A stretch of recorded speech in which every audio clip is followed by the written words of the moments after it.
Muchísimas gracias. A ver, dime una cosa, ahorita que estábamos viendo parte de lo que trae este paquete económico, no podemos negar que estamos viviendo una situación de crisis económica que, como bien lo mencionaba ayer el secretario Arturo Herrera, es que no da margen de maniobra. Y también tenemos el tema de la pandemia. ¿Cómo calificar el presupuesto, el proyecto de presupuesto que presentaron ayer? ¿Un proyecto optimista o responsable? No, yo lo calificaría como un presupuesto donde se utilizaron las variables las más realistas posibles para poder hacer las estimaciones puntuales de los agregados fiscales, el ingreso y el gasto. Obviamente estamos actuando con mucha prudencia fiscal, no queremos utilizar niveles de endeudamiento que puedan sacar de la senda de sostenibilidad al gobierno, y con esto lo que queremos decir es no queremos pasarle el costo, los costos de la pandemia a las generaciones futuras de los mexicanos. Y también es, creo yo, un presupuesto responsable en el sentido de que está equilibrado, está balanceado, pero también es sensible con respecto a los retos que vamos a enfrentar el siguiente año. Y los retos más importantes para el siguiente año, primero son la salud. El COVID, digamos, vamos a tener que aprender a coexistir con el COVID todavía por un tiempo hasta que se estabiliza, produce y se desarrolla y se distribuye una vacuna a nivel global. Sí. Y al mismo tiempo también tenemos que contribuir a la reactivación y por lo tanto las mayores prioridades están en el sector salud y la segunda es en la inversión en infraestructura. La inversión en infraestructura está creciendo 5%, el sector salud, como bien tú lo presentabas antes de mi intervención, está creciendo en 9%, pero la inversión física del gobierno federal está creciendo 8%. Entonces esas son las dos grandes prioridades a las que quiere contribuir un presupuesto que, como bien se menciona, no tiene muchos márgenes de maniobra, refleja una caída en los ingresos con respecto a lo que se presupuestó el año pasado. Entonces, se han hecho ejercicios de optimización para poder atender estos dos grandes retos que vamos a tener en el 2021. Así es, y te lo pregunto, Gabriel, porque hoy justamente el subgobernador del Banco de México, Jonathan Heath, señalaba que consideraba que el presupuesto estaba basado sobre supuestos difíciles de lograr con una visión muy optimista del crecimiento económico. Yo creo que, yo escuché obviamente las declaraciones del subgobernador, de hecho participamos en la Junta de Gobierno con él, intercambiamos de manera seguida estas opiniones. Yo creo que nosotros no consideramos que el presupuesto sea optimista en ese sentido. La tasa de crecimiento que estamos plasmando en el marco macroeconómico es 4.6. Pareciera que es una cifra alta, en realidad no lo es. Primero porque hay un efecto de base de comparación. La caída de este año es bastante grande.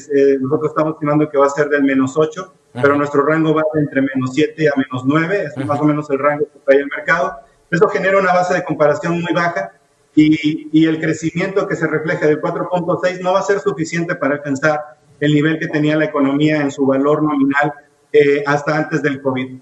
Por lo tanto, no consideramos que sea una estimación optimista. Hay casas de especialistas como JP Morgan que trae una estimación para el siguiente año del 5.5%.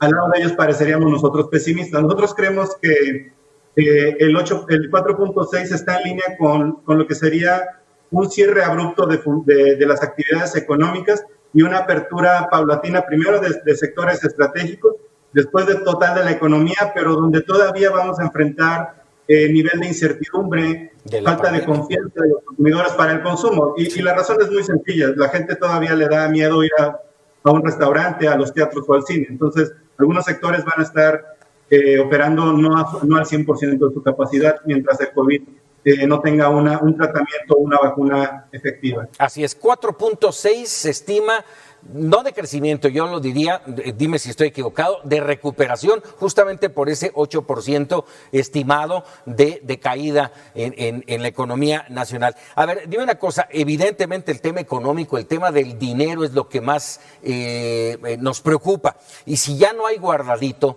¿de dónde va a salir el dinero? Se está estimando un gasto de 6 billones de pesos. ¿De dónde? No, esta pregunta es muy importante porque durante el 2020 lo que más tratamos de evitar fue el uso de políticas procíclicas. Y una política procíclica hubiera sido, como en el 95, subir impuestos y contraer el gasto para poder volver a rebalancear el presupuesto.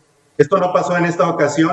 Los ingresos, si bien se cayeron, Tuvimos, como tú bien mencionas, pudimos utilizar algunos colchones, algunos saldos presupuestales ociosos capturados en algunos fideicomisos, el uso de las reservas para estabilización, que para eso fueron diseñados, pero también hubo un ejercicio muy fuerte de recuperación de la recaudación que no está entrando a las arcas gubernamentales, a la hacienda pública. Y ahí la labor del SAT, junto con la Procuraduría y las herramientas que se le dotaron el año pasado para cerrar los huecos de evasión, fueron muy efectivas. Sí. Prácticamente la recaudación tributaria se mantuvo en ceros en términos reales con respecto a lo recaudado del año pasado, y esto es, yo creo, de reconocerse cuando se observa una caída del 10% en la primera mitad del año. Sí. Entonces, para responder tu pregunta, el siguiente año efectivamente no hay más colchones de liquidez, no hay más fondos de estabilización.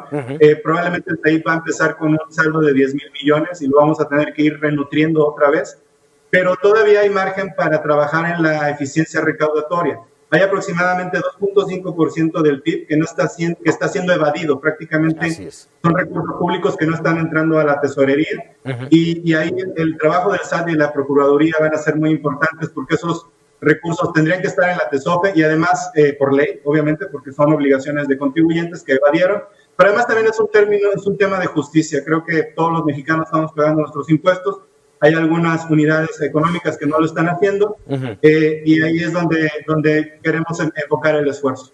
A ver, en ese sentido, Gabriel, si estamos hablando de que se le va a dar más dientes, de que el tema fiscal va a ser mucho más severo, déjame decirlo así, no lo dijiste tú, te pregunto, ¿qué va a pasar con el sector informal?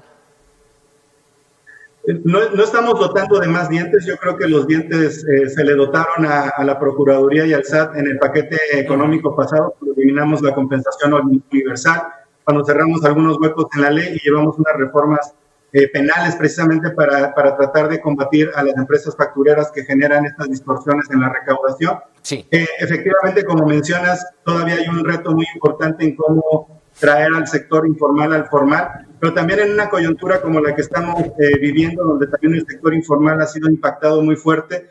Queremos trabajar solamente en eficientizar la administración, no incrementar los impuestos, hacer más eficiente la recaudación, pero no imputar una carga tributaria mayor a la economía, sea formal o informal. Estos, creemos, no son momentos para generar este tipo de ¿persecución? De estrategias de recaudación. Pero es algo que se tiene que debatir, tenemos que discutirlo profundamente y creemos que es algo que tiene que estar en la agenda pública del Congreso, de la economía, de los actores económicos y obviamente del gobierno federal. Pero estamos de acuerdo, Gabriel, en que no puede haber en este país, en una situación como la que tenemos, quienes se evadan por una o de otra forma, ¿no? No, totalmente, porque esos recursos pertenecen a la hacienda pública y tienen que ser utilizados a los gastos que se acaban de describir. El hecho que no entren prácticamente es una captura de rentas que está quedándose algunas unidades económicas fuera del gobierno y que no están siendo distribuidos entre la población. Entonces, creemos que es un tema de equidad y que lo vamos a seguir implementando durante el 2021, precisamente para tratar de compensar estos pocos márgenes que tenemos tanto por el lado del ingreso y tratar de mantener un gasto constante. Yo quisiera solamente resaltar, una de las medidas procíclicas sería disminuir el gasto, es lo que no queremos hacer, precisamente lo queremos mantener constante, porque con restringir el gasto o reducirlo impactaría aún más la economía, y es lo que no queremos hacer. Así es. ¿Para cuándo la recuperación estimada, Gabriel? Pues depende qué entiendes, qué se entiende como recuperación. Si como recuperación pensamos cuándo vamos a llegar al mismo nivel que teníamos a la economía. Así es. En el valor nominal, es probable que va a tomar cerca de 2 o 3 años que alcancemos de nuevo el nivel que teníamos previo al 2019.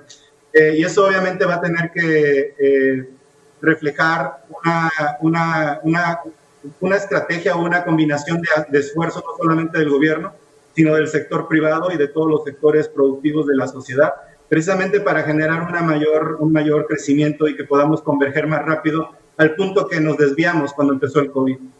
Gabriel Llorio, te agradezco enorme estos minutos para Mega Noticias TVC. Sabemos y entendemos que vienen con más entrevistas en diferentes medios. Te lo agradezco muchísimo. No, al contrario, Paco, siempre es un gusto y un saludo a todo tu auditorio. Buenas noches. Muy buenas noches.